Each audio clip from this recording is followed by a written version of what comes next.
All right, so welcome back, everyone, to another episode of Chat with Dan here. For today on the show, what can I say? You know, I'm speechless. Always, every time she's here, the incredible, the amazing, the badass, the superstar, the one and only, the incredible. I mean, the list goes on. Jessica, how are you today? I'm good. I'm good. So much better now that I'm here with you. Yeah, let's make this happen. So, you know, Thank you. we have been talking about so many topics about your career, about what have you been up to last year, about topics about the entertainment industry. I mean, Mhm. the list goes on, which I'm going to also add those videos in the description below. But for those who are new, don't forget to leave a like, subscribe, follow, but also in the description below, besides leaving the videos, I'm going to leave also Jessica social media so you can follow her. By this point, you should know why she's super badass, but the great thing is that every single time she's here, she just raises the bar. So it's going to be easy, right? And without further ado, let's jump in. So for today, it's an incredible conversation going on, which I want to start it with the first question, which is, when you look back at where it all began, that first spark, that first dream, what do you remember most about the person you were back then?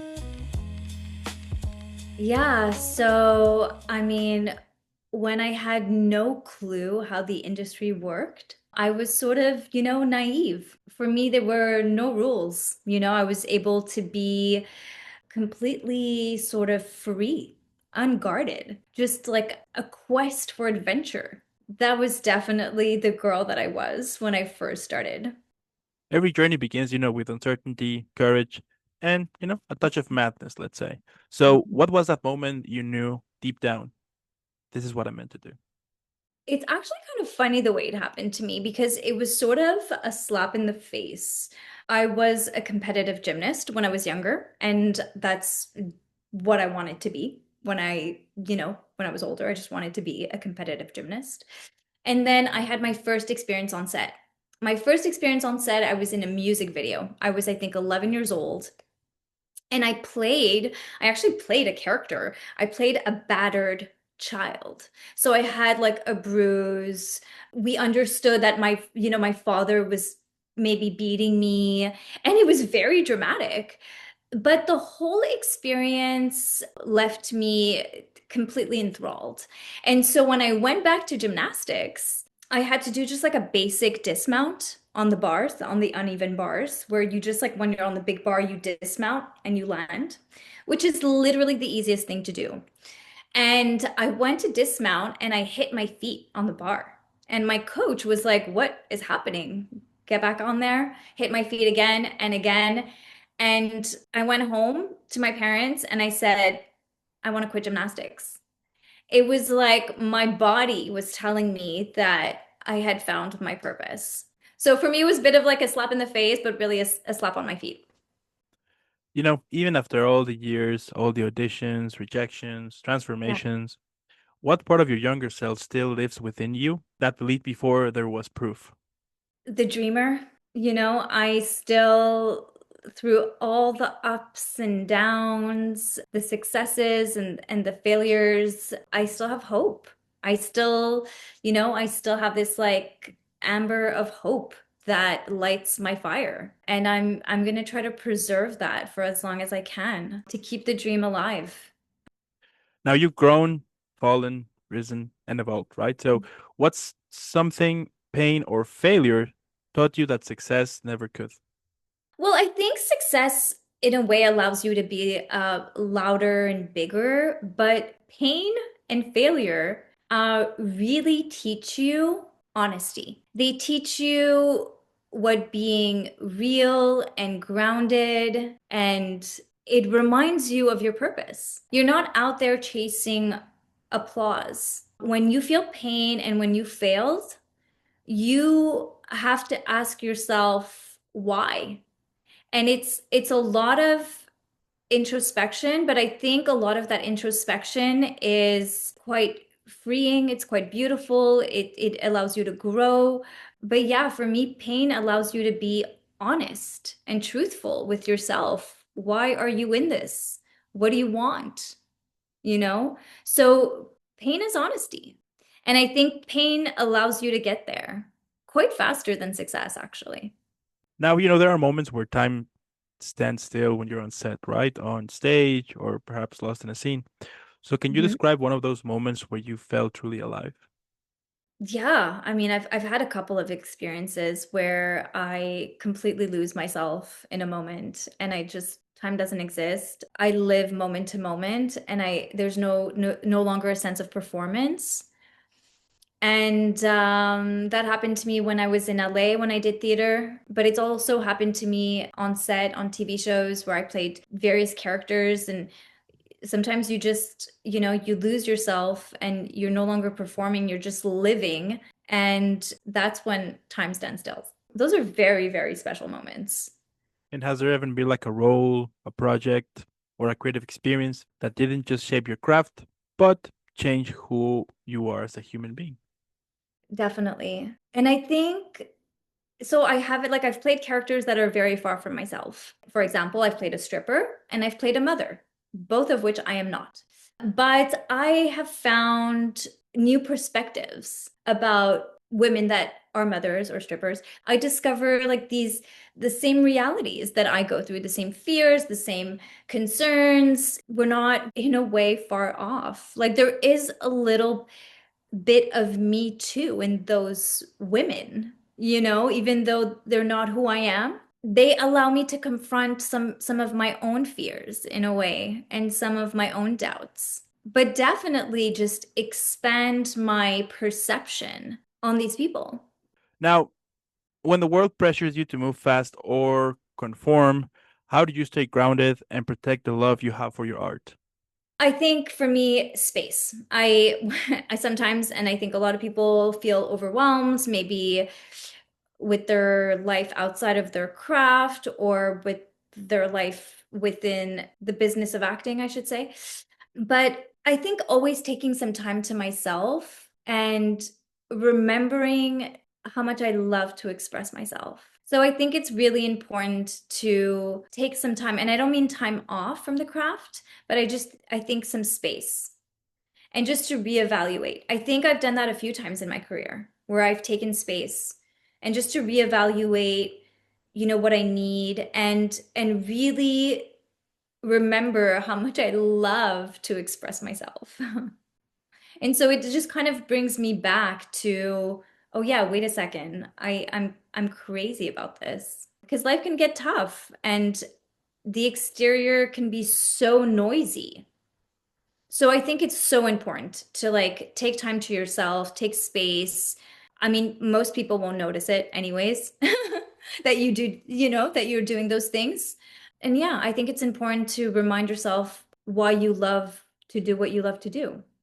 Was the last time you kind of step out a little bit from it, to kind of regroup yourself? I think last year, I think actually after what we would call a failure, where I was up for a feature and I had like an audition, I had a callback, I had a producer session, like, I knew like my name was being thrown around with another person and I didn't end up getting it. And that really hurt.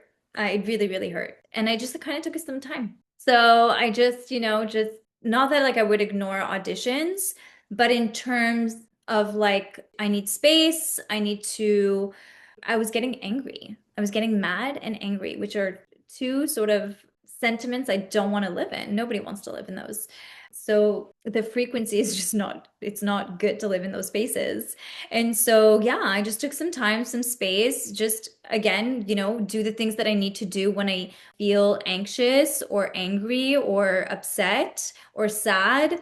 Take the time. I know what I love. I know what makes me happy. And then just be able to show up in the world again. And instead of like going out there and complain, or I mean, I think it's important to share, but I think it's much more important to share the lesson in a way, if that makes sense, than the hurt. For sure it's challenging, right? And especially in such demanding industry, the fact that you need to stay relevant, like all of that. And I think that applies also somehow in general, like in life, the fact that we sometimes don't want to take a break or take a moment because we think that we might be wasting time due to the whole pressure and everything. But when you think about it, it's just part of it.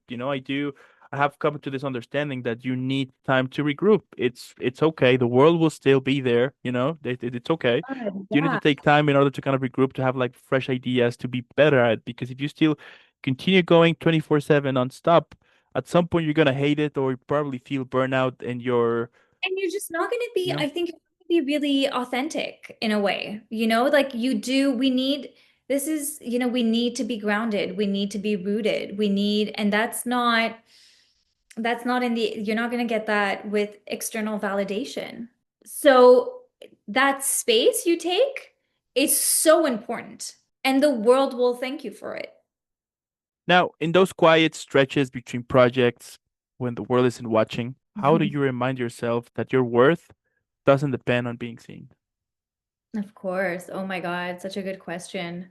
I live, I love, I dance, I laugh, you know, I play sports, I hang out with my friends. I mean, all those things nourish my soul. So, of course, performing a role, for me, it's like this sentiment that is unbeatable. But when that's not there, oh my God, do I have so many other things in my life that make me happy, that bring me joy? You know, dancing, like hanging out with my friends, laughing, like watching a good movie.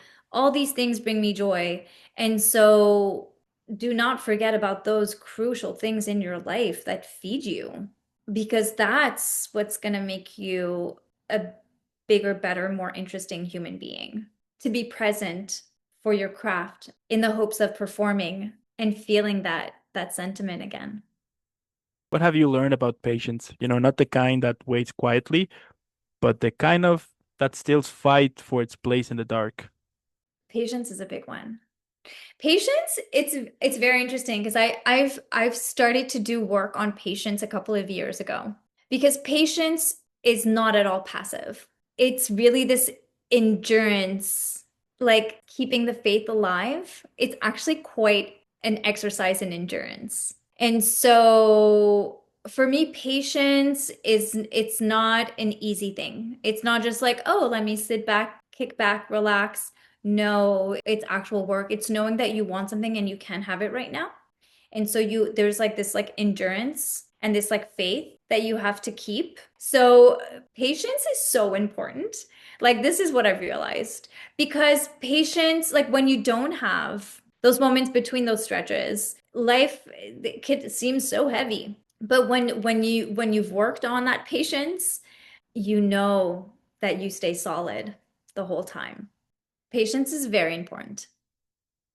You know, when envy, comparison, or doubt creep in, how do you Mhm. find your center and return to your own path? Yes, comparison is the thief of joy. Absolutely. I mean, I try to stay, I mean, it sounds so cliche, but I try to stay grateful. Like, there's so many things I'm grateful for. You might have seen, I started volunteering at a children's hospital. I work in the oncology department. Like, wow, do we have things to be grateful for? And I think that in a way gives you, gratitude helps you with confidence. Like having gratitude makes you confident. And being confident, there's no need for comparison.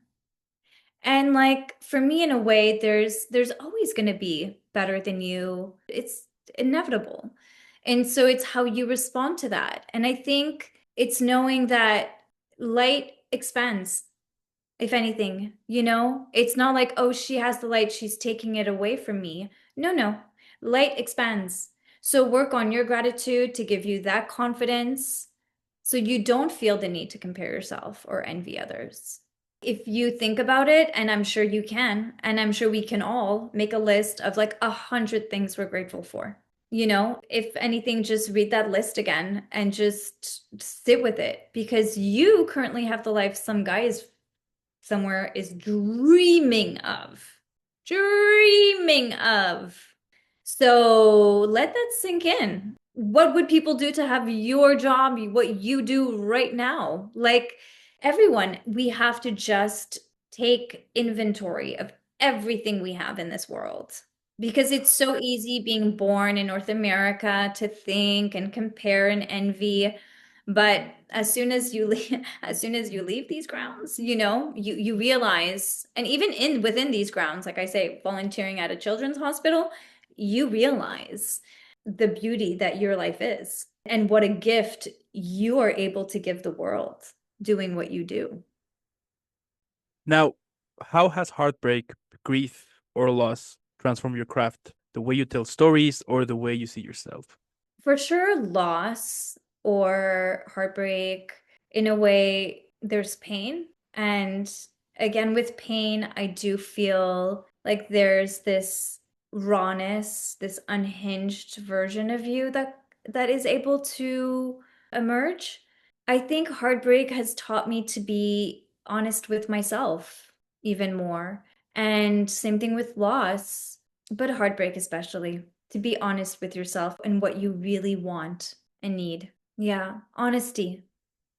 At this point, what does success mean to you beyond, the fame, the recognition, the awards, Yeah, like all and of I think that? it's such yeah, that's such a good question because I've actually seen it float around where people are like, oh, success, success, and fame and this and that. And it's so funny, but for me, success is literally just doing what I love, surrounded by people that I love. So that's my definition of success, to do what I love, surrounded by people that I love. So that for me, I'm doing it every day. I'm able to say I walk in success every day because I do what I love and I'm surrounded by people that I love. And after that, like, okay, sure, yeah, I want to be like first bill in a feature film and oh, sure, I want my own TV, like all these things. But if I redefine success in those terms, boy, am I successful. I mean, even if I had those things, I would want to do those things surrounded by the people that I love. I just want to do what I love, surrounded by the people that I love. That's it. And I mean, I say this, and it's not easy for a lot of people. A lot of people have to sacrifice what they love because of circumstances. So I'm already very privileged to say this, that I'm able to do what I love, surrounded by people that I love. When people experience your work, what do you hope they feel, not just as an audience, but as witness to your soul? What I would like people to take away when they watch my work, I would want them to leave thinking about themselves, not about me, but about themselves, because I maybe have revealed something that they're questioning now about themselves. So for me, it's about them. If you can see my work and ask yourself questions about yourself, your life, your choices, I did my job. I don't want you to think of me when you leave a performance. I want you to think of you and how my performance maybe has awakened something within you. That's my dream. That's my goal. When the lights fade, the cameras stop, and the world gets quiet, what remains and what keeps your heart beating for the art?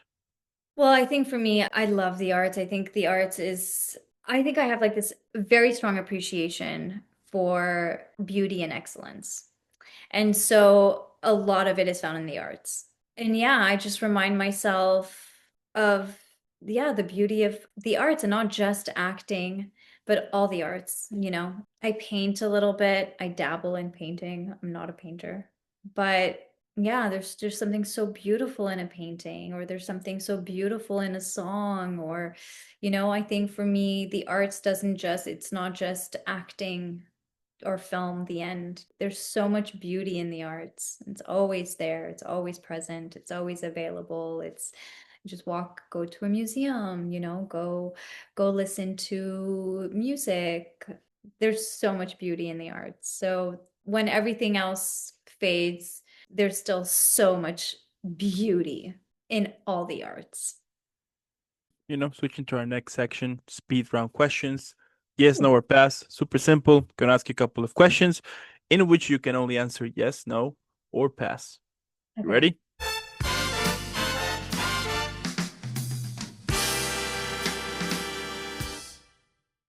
Have you ever almost given up? Yes. Do you still feel the same spark you did when you first started? Yes. Have you ever felt unseen, even at your best? Yes. Do you believe every no has led you somewhere necessary? Yes. Have you ever forgiven yourself for a failure that haunted you? Yes. Not enough. Does okay. Does art still heal you the way it once did? Yes. Have you ever felt trapped by people's expectation of who you should be? Yes. Do you think success can ever replace peace? No. Have you ever found truth in silence more than applause? Yes. Do you believe you've become the person your younger self needed? Yes. Have you made peace with the roles you didn't get? Yes. And right now, in this moment, do you still believe in the dream? Yes.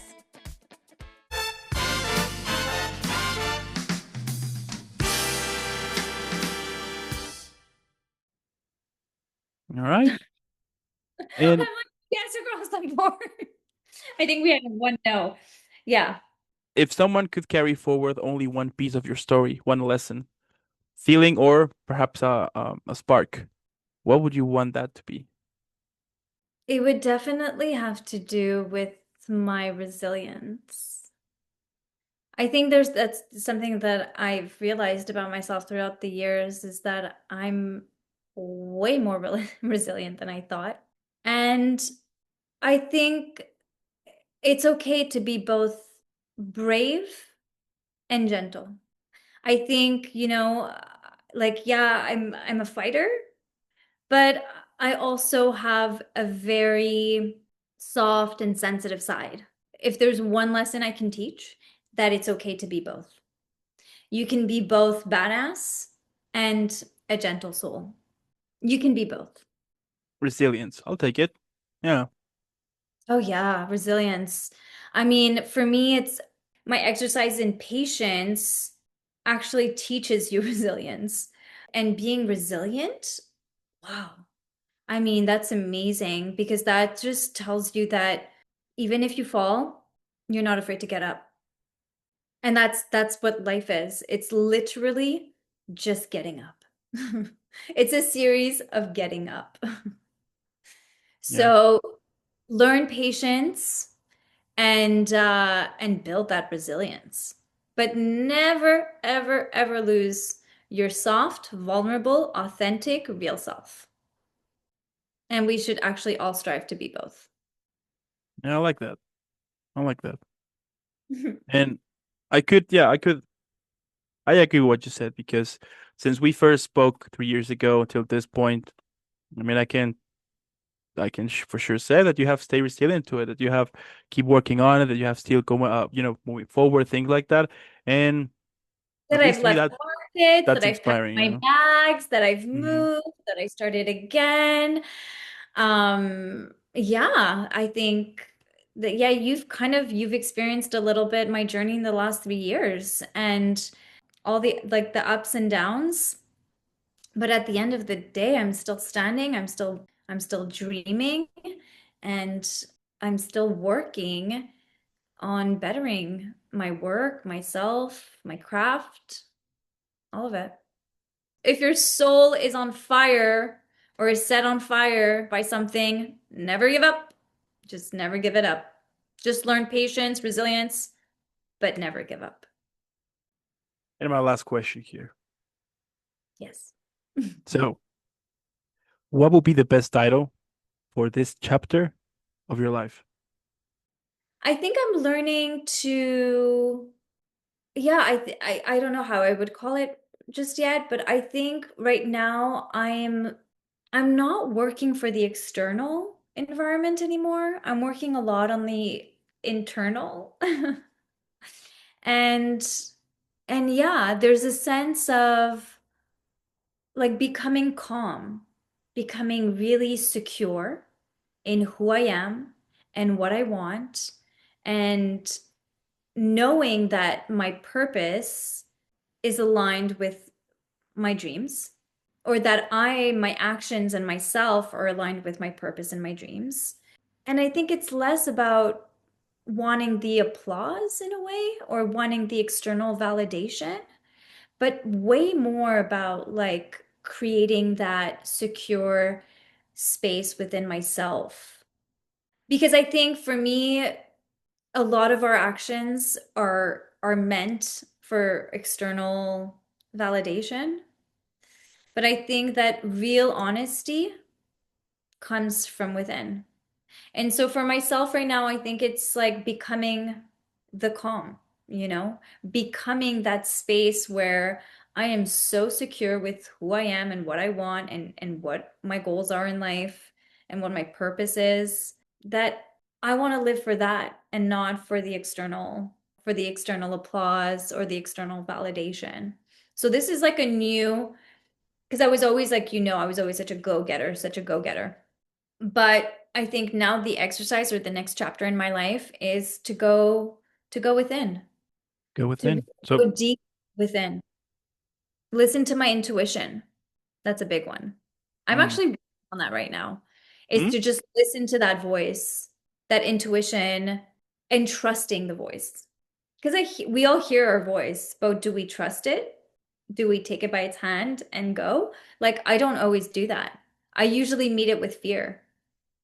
What do I want? What is this? What is this? Like, I don't know. It's like I need to like trust myself, trust my process. And I think a lot of it comes with like just being calm. And so when you're less focused on the external, I think there's like a lot of honesty and truth and authenticity that comes from that as well. So yeah, I think it would be going to the roots, I would say. going to the roots. I'll take it. Do you like it? It could Hmm. be, Yeah, yeah. yeah, no, it's like, yeah, going back to the roots. I'm going back to my roots of who I am and have my 2 feet standing on the ground and know that they will be held because there are roots behind, like beneath them that are so solid. The thing is that, with AI and all, it adds a huge level of uncertainty. I do a lot of voice work. And ironically, like all the corporate stuff that I used to do is massively on the decline because I'm being replaced by AI. And conversely, commercially, I'm doing better than ever. So that's really good. But there's still this like fear and uncertainty with AI and like, will I be replaced? Will we need less of us? And so that obviously there's a lot of fear, a lot of insecurities, a lot of anxiousness that comes with that. So that's why I think it's important now more than ever to just go back to the roots, go back to your honest truth and why you're in this. And frankly, if you're in it for the right reasons, you're not in it for the applause. Yeah. Going back to the roots. I I like it. Yeah, think yeah. I think as a society, we should all go back to the roots, Oh, yeah, I for think sure. Hmm. really, really scary out there. And, so if we can all just like right now, what I like to say actually, Dan, it's so funny, but it's like, I'm all about love. I've always been all about love. I think love is, and I don't just mean like romantic love. I think love of your friends, of the food that you cook, the love of, so many things. I think love is so important, but living in slow motion is something that I've been telling myself is also very important these days. Just living in slow motion. And again, what I was saying, like the world out there is it's there, it's still gonna nobody's gonna stop to notice that you're taking a break. Don't worry about it. Take the break. Take as long as you need. You know what I mean?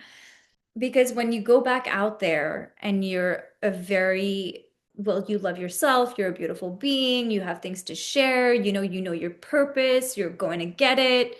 Woof, people will make space for that. People will make space for that. So I think it's way more important to do all that work now because yeah, it's getting nutty out there.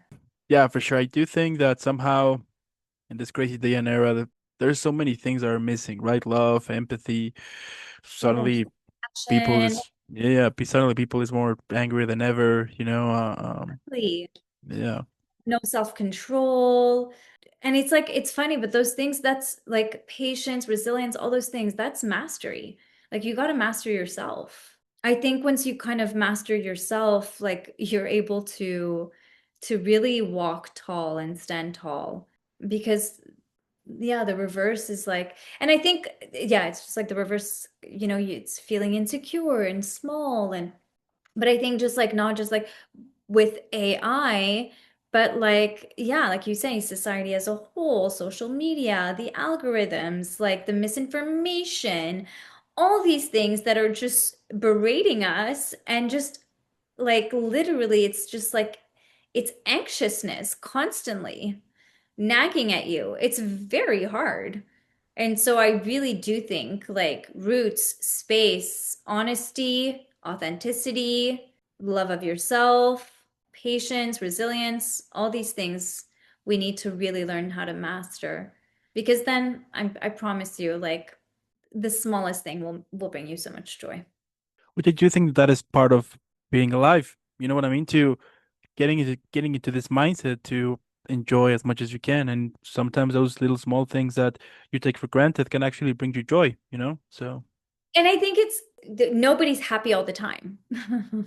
Even if you lived in a really nice house and had a nobody's happy all the time. Nobody's happy all the time. So I think it's a question of knowing what brings you joy and then just collecting it like in a basket. Oh, I have so much joy when I have coffee with this person, or I get so much joy when I watch these types of movies, or I get so much joy from, spending time with my dog, or cooking a good meal, or dancing a tango in my case. But then it's like, okay, like for example, I'm not on set right now. Let me do all those things. Let me fill up my bag with all this joy because that's life too. Sometimes we put so much weight on the things we really, really want that we neglect all those little things that we have or have easy access to that in accumulation bring us just as much happiness. it's incredible the fact that you're still doing what makes you happy. I'm so happy that over this past few years that I've been working with this platform to get the chance to continue doing this, but also having able to create this friendship with you. That is one of the biggest gifts that I can take, to be able to say like she's a really cool friend. The fact that every single time you've been on the show, you always give your best to it. You give your incredible mindset, your perspective on in all things, and I'm super sure that eventually even greater things will happen to your life, because I mean I do think that those who are honest, those who are honest with their actions, eventually greater things are gonna come for them in the future. It's all about patience and perspective, you know. Yeah, patience, perspective, but just knowing that we have already so much, so much, And don't get me wrong, I get those days where I'm like, wait a second, I don't have this, that, the other thing. Blah, blah, blah, blah. Like, I have those days, I have those weeks, I have those weekends, But I think it's really important to just make inventory of all the good things that you have in your life, and the things that bring you joy, and then just focus on that. Yeah. There you go. So, Jessica, I want to thank you so much for making this happen. I do want to thank also those who stayed the whole episode. Let us know what you think in the comments below. But by this point, come on. As I was telling you in the beginning, Jessica always knows how to keep raising the bar. So let's follow her. Let's share some love. And again, thank you for making this happen. Have an incredible, upcoming holiday season. Keep rocking. Keep shining out there. Keep doing what you do. You're definitely someone super inspirational. You're definitely someone who brings joy. And that is that is incredible. So keep kicking ass. Keep rocking. And I'll be seeing you in the next one. Thank you. All right.